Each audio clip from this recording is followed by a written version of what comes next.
गृह राज्य मंत्री जवाहर सिंह बेढम का टॉक पहुंचने पर जमकर स्वागत हुआ। बता दें, बीजेपी जिला अध्यक्ष अजीत सिंह मेहता ने मंत्री को माला विसापा बनाया। इस दौरान मीडिया से बात करते हुए मंत्री जवाहर सिंह बेढम ने पीसीसी चीफ डोटासरा के बयान पर प्रतिक्रिया दी। उन्होंने कहा कि डोटासरा को भद्दी टिप्पणियां करने की आदत हो गई है। नेता प्रतिपक्ष और पार्टी के दूसरे नेता नहीं पहचान पा रहे, इसके साथ ही नहीं बचा भी पा रहे। पता नहीं कौन सी बीमारी हो गई है जो नेता प्रतिपक्ष को भी बोलने नहीं देते। डोटासरा को भगवान सद्बुद्धि दे। कल मैं उनसे मिलूंगा और कहूंगा, आपने नेता प्रतिपक्ष बनाया है, दलित है, कम से कम उन्हें बोलने तो दो। तो वहीं मंत्री ने सभी को कुंभ में स्नान करने की नसीहत दे डाली। पूरे विश्व भर के लोग इतनी भारी संख्या में कहीं इकट्ठे हों और वहाँ किसी कारणवश कोई भगदड़ मचे और उसमें श्रद्धालुओं की जान चली जाए, उनको तो मैं श्रद्धांजलि अर्पित करता हूँ। दुर्भाग्यपूर्ण वो घटना थी, लेकिन इतने बड़े जन सैलाब के बाद उसको व्यवस्थित तरीके से संभाल लिया जाए, ये मैं वहाँ की सरकार को साधुवाद और धन्यवाद भी ज्ञापित करना चाहता हूँ। विपक्ष तो खूब कुंभ नहा करके आए और फिर कोई विचार व्यक्त करे तो उनका सुनेंगे क्या करें। देखिए, पहुंचे हैं, जोरदार स्वागत देखने को मिला है, किस तरीके देखते हैं देवनारायण जयंती जी आज? देखिए, सबसे पहले तो मैं आज भगवान श्री देवनारायण जी जयंती की सबको हृदय से बधाई और शुभकामनाएं देना चाहता हूं। उनका 1113वां अवतरण दिवस है और राजस्थान में ही नहीं, पूरे विश्व भर में जहां देव भक्त हैं, आज उनके अवतरण दिवस को, उनके जन्म दिवस को बड़े हर्षोल्लास से मना रहे हैं। भगवान देवनारायण जी ने राजस्थान के भीलवाड़ा जिले के मालासेरी डूंगरी में जन्म लिया, उनका प्रकाट्य हुआ और प्रकाट्य हुआ तब से लेकर आज तक, वो जब जीवित रहे तब और उसके बाद भी उनके अनुयायी, उनके भक्त उनके उस समय पर दिए गए वक्तव्य, किए गए कार्यों का अनुसरण करके अपने जीवन को सफल बनाने की कामना करते हैं।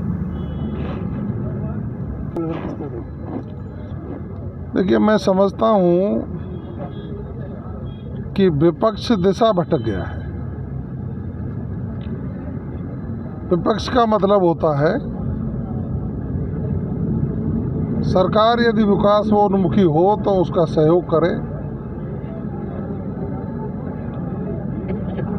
लेकिन अब के समय में जो मुझे देखने को मिला है, माननीय डोटासरा जी वरिष्ठ विधायक हैं, हमारे मित्र टीकाराम जूली जी भी कई बार के विधायक हैं, लेकिन जिस तरह से आधारहीन और तथ्यहीन बातें रखकर जनता को गुमराह करने का जो कुत्सित प्रयास करते हैं, उससे विपक्ष की साख पर प्रश्न चिन्ह लगा है। नई पीढ़ी के आने वाले लोग और जो अनुभवी लोग हैं, हमारी जब चर्चा होती है तो वो यही कहते हैं कि जब प्रदेश के मुख्यमंत्री सर्व जाति है, सभी वर्गों का, सभी क्षेत्रों का विकास करने के लिए संकल्पित हैं, राजस्थान के पानी की समस्या को मिटाने के लिए चारों दिशाओं से पानी लाकर के किसान को पानी देने की बात कर रहे हैं, उसको धरातल पर उतारने का काम कर रहे हैं। युवाओं को रोजगार सृजन हो, देशी और विदेशी कंपनियों से 35 लाख करोड़ के MOU करके राइजिंग राजस्थान में व्यापारियों को, कंपनियों को यहाँ उद्योग स्थापित करके रोजगार सृजन और राजस्थान की आर्थिक स्थिति को सुदृढ़ करने का काम करते हैं। जब 5 साल में 4 लाख नौकरी सरकारी देने की बात करते हैं, कानून व्यवस्था की दृष्टि से राजस्थान को सुदृढ़ बनाने का काम करते हैं और अपराधों में एक वर्ष में जिस तरह की भारी गिरावट देखने को मिलती है, तो विपक्ष के लोगों को चाहिए था, चूँकि वो भी चाहे किसी भी दल के लोग हों, सरकार उनकी भले ही नहीं बनी हो, जनता उनको अपने प्रतिनिधि के रूप में यहाँ भेजती है विधानसभा में। उनको चाहिए था कि सरकार मजबूती से काम करे। जब शांति प्रिय प्रदेश और विकसित राजस्थान बनने वाला है तो हम भी उनके साथ खड़े हैं, लेकिन नहीं, क्योंकि ओछी राजनीति करनी है, जनता को भ्रमित करना है और अपने स्वयं के दल में कांग्रेस में उनको अपने आप को ये प्रदर्शित करना है कि कौन बड़ा नेता है। नेता प्रतिपक्ष को बोलने ही नहीं देते डोटासरा जी, तो उनके पता नहीं कौन सी कोई बीमारी हो गई है। मैं तो उनसे कह रहा था एक दिन, अब कल भी मिलेंगे तो मैं कहूँगा कि डोटासरा जी नेता प्रतिपक्ष हैं, वो दलित हैं, आपने बनाए तो उनको बोलने तो दो कम से कम। लेकिन उनको नेता प्रतिपक्ष नहीं पच रहा है, पार्टी में और कोई नेता है वो नहीं पच रहे हैं, अपने नेताओं के प्रति भद्दी टिप्पणियां करने की उनमें आदत पड़ गई है। तो मैं तो ईश्वर से प्रार्थना करता हूं और भगवान देवनारायण जी की आज जन्म जयंती है उनका, कि भगवान देवनारायण जी उनको सद्बुद्धि दें और ये सभी कांग्रेस के लोग कुंभ जा कर के नहा के आएँ, जिससे उनको सद्बुद्धि मिले और राजस्थान के विकास में सहभागी बन सकें। जूली जी क्या दलित है, इसलिए जूली जी क्या दलित है?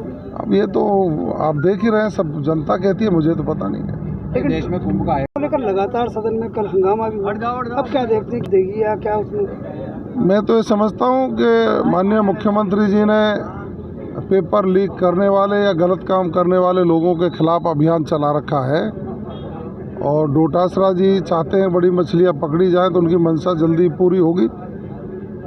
हमारी पुलिस मुस्तैदी से काम कर रही है और मेरा फिर कहना यही है कि राजस्थान विकास की दृष्टि से नंबर 1 राजस्थान बनने जा रहा है। विपक्ष सकारात्मक भूमिका निभाते हुए सहयोग करे, अन्यथा जनता ने उनको आईना दिखाने में कमी नहीं छोड़ी है। उपचुनाव में सरकार का मूल्यांकन हुआ, हम 1 पैसे 5 पे पहुंच गए, वो 5 पैसे 1 पर आ गए। अब उनको चिंतन करना चाहिए, आत्ममंथन करना चाहिए और जनता से माफ़ी मांगते हुए प्रायश्चित करना चाहिए कि पिछले 5 सालों में जो अत्याचार अन्याय जनता के साथ हुआ और एक आंख बंद करके ये देखते रहे, उसका प्रायश्चित करते हुए आगामी चुनाव में इनका सूपड़ा साफ होगा, ऐसा लोग समझते हैं, मानते हैं। बहुत बहुत धन्यवाद। मीणा जी उपस्थित रहेंगे।